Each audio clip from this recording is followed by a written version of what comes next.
বিশ্ববিদ্যালয়ের নারী শিক্ষার্থীরা নেমেছিল এবং তারা কিন্তু স্লোগানের মুহূর্তে ঢাকা বিশ্ববিদ্যালয়ের চত্বর সমস্ত স্লোগানে উচ্চাল করে রেখেছে।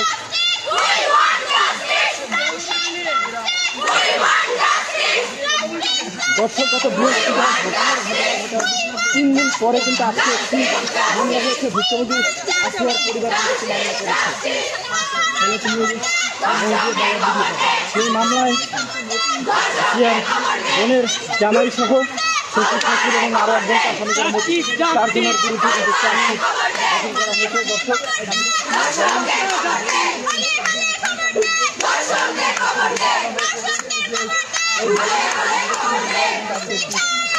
মামলা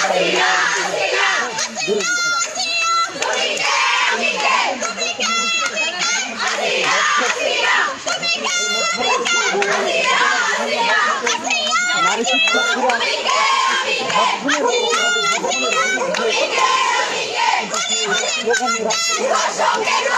বিভিন্ন হয়েছিল কিন্তু দর্শক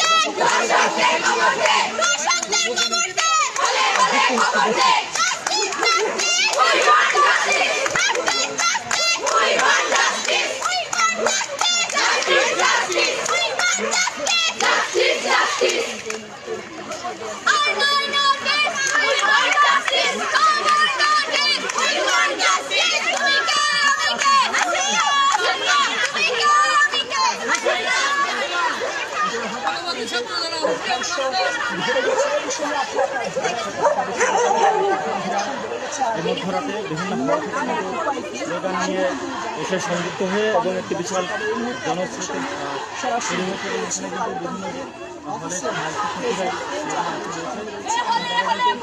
মাদুরায়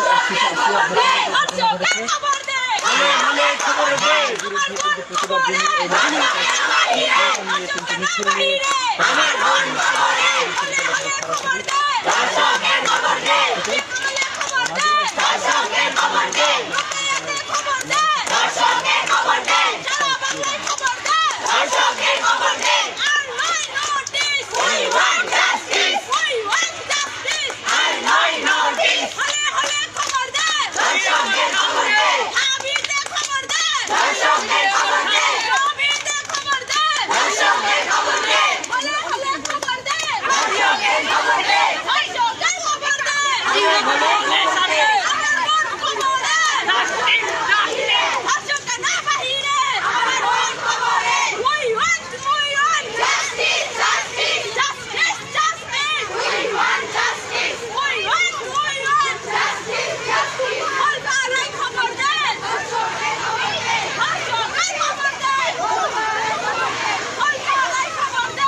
দুটো কেন নাকি